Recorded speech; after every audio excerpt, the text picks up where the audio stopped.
Hello friends, and welcome to my today's lecture, that is in the third part of the themes in Emperor Jones by Eugene O'Neill. Friends, in my earlier two lectures on the same topic, that is the themes in Emperor Jones, I had spoken about racism and history and collective memory in detail. Today, I'll be talking about another theme, that is power and systematic oppression. Friends, we know that the play Emperor Jones, since it has been written somewhere around late 1910s and the early 1920s, and so it is very important that we view the play in that context of time only. As an African American and a Pullman porter, Jones would have been subjected to the Jim Crow laws and other forms of the systematic oppression that would have reminded him daily that he was black and therefore powerless. So the play then explores what happens when some character, like Brutus, internalizes these systems of power, and when he gets an opportunity, he goes on to perpetuate them in his own empire. Now, as we already know, that before the play starts, Jones had been working as a porter on Pullman sleeper trains, and in this kind of work he would definitely have been in close contact with the white people in such an environment where the black porters were considered to be lesser than the white passengers. By immersing himself in such an environment of oppression, Brutus got to learn the way white people speak and also have an idea as to how people gain power. He also comes to realize that small crimes land people in jail, whereas, in quotes, big stealing earn people fame and fortune. He also comes to the realization that as per the traits of racism in the United States, whatever may have been the oppression, the punishment granted would not have been so harsh if the perpetrator was a white person. In fact, most racially motivated white crime, no matter how brutal, it wasn't prosecuted at all.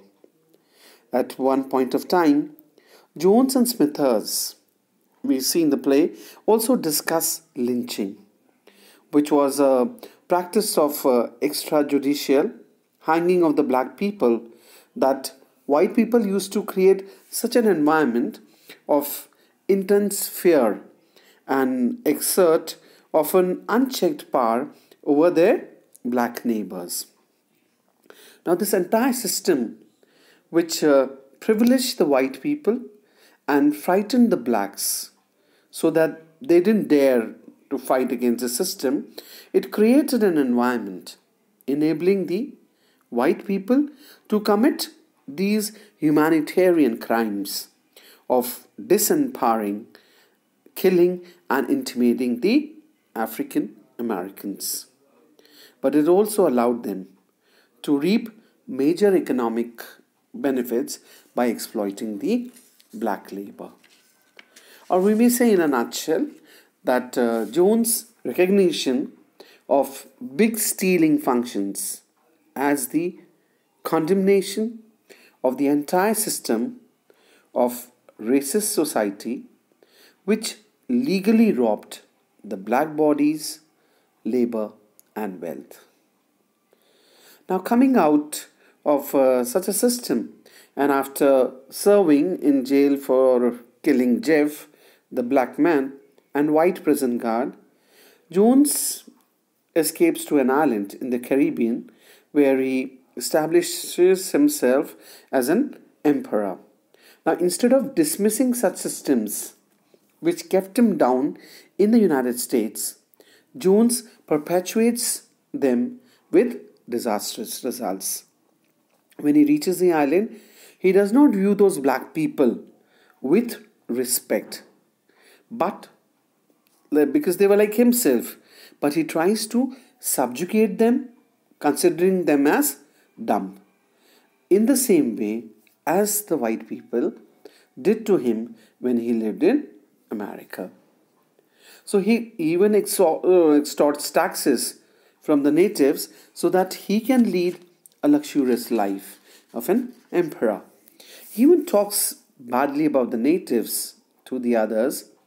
That is, we can say that he enjoys talking down to them, though we are hardly shown that Jones ever speaks to those natives. But the most interesting part is that Jones himself knew that an uprising of the natives was inevitable, rather unavoidable, even before the natives began their revolt, and that it was very difficult to live or survive under these circumstances, and that it would not last. Now, if we consider the racial oppression which was faced by Jones in United States in 1910s, the play very well suggests that these systems of power, they are internalized by the victims. Now, even Jones, he seeks to remedy his own oppression by seizing the power and subjugating the other.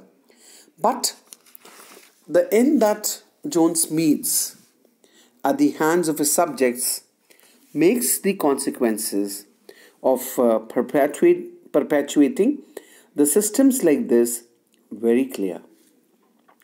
So we see that the play clearly suggests that to escape oppression is to escape the system that enabled it. That's all for now. I'll be coming up with more themes in my coming lectures. Till then, goodbye and thank you, friends.